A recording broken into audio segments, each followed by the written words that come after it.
दिन धरी महासमारोह पालित हो रेमता ग्रामदेवी मां मंगला त्रिशाली पूजा। बरपाली थाना अधीनस्थ रेमता ग्राम मां मंगला पूजा क्यों आवाहमान काल तेबे चैत्र मास शुक्ल पक्ष चतुर्थी प्रतिवर्ष मां मंगला पूजा होता बेले किंतु 3 वर्ष थरी मां त्रिशाली पूजा अनुष्ठित होता है। तेणु आखपाख अंचल हजार हजार श्रद्धालु मान समागम होता है। मोर ना तरिणी देवता रेमता गोटे बासिंदा पहला माँ मंगला जयगान करी मुई आपण वक्तव्य रखुचे जे प्रथम रू आमर इन गोटे पत्थरटी थे पत्थर ने पूजा पाते माने धीरे धीरे धीरे कर समस्त लोक मान प्रचेषार गाँ मान प्रचेषार मंदिर है आ प्रति वर्ष आमर माने चैत मास पूजा आसी किंतु विशेष पूजाटा आमर त्रिशाली पूजाटा 3 वर्ष थरे आसी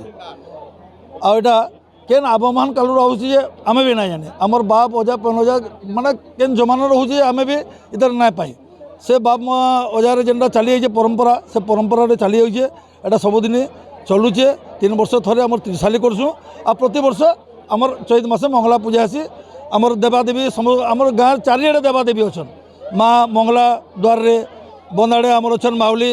गाँव पछाड़े अच्छन आमर कालिका साइड अच्छे आम समले आमर चारि जुगे 4टा माँ अच्छन आर ये माँ आमर गाँ के सब बेले घोड़े के रखीजन ताकर पनत कर आमर माँटा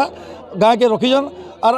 तांकर आशीर्वाद माँ आशीर्वाद आमर गाँव एतकी दिन जाबी केनसी दुर्घटना अघटना नहीं हुए समस्ते निरोग अच्छन समस्त धन जन सुरक्षित अच्छे समस्त स्वास्थ्य भी ठीक अच्छे अकाल मृत्यु भी केवे ना हेबार एवं माँ आशीर्वाद रु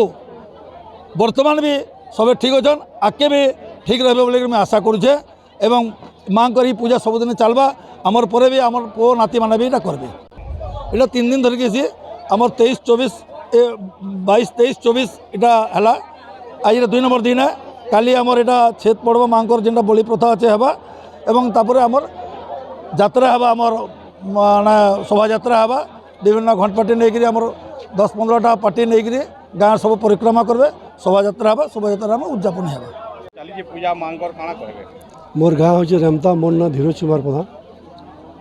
आज आमर रेमता रे प्रति 3 वर्ष त्रिशाली पूजा हेसी माँ मंगला आई पूजा रे आखपाख बहुत भक्त मैं जमा हेस और बहुत सांस्कृतिक कार्यक्रम हेसी आपण मैं जानते रेमतार चारिदिगे देवता अच्छा 4टा देवता अच्छा और समस्ते बहुत प्रखर और समस्त पूजा पाठ कर रेमता लोग बहुत शांति श्रृंखला सहित रचन आप देखुवे बहुत भक्त प्रबल भीड़ हेल्ले बहुत शांति श्रृंखला सहित आमर यात्रा समापन होजे से लगी माँ समस्त प्रति आशीर्वाद समस्त जीवन सुखमय शांति हो और ओडिशा सब शांति श्रृंखला रो ये माँ से प्रार्थना करूँ आपण माध्यम रे सारा ओडिशावासी जनाऊँ समस्ते सुख शांति रहो। बरगढ़ गुरुसाह रिपोर्ट विश्व विजय न्यूज ओडिशा।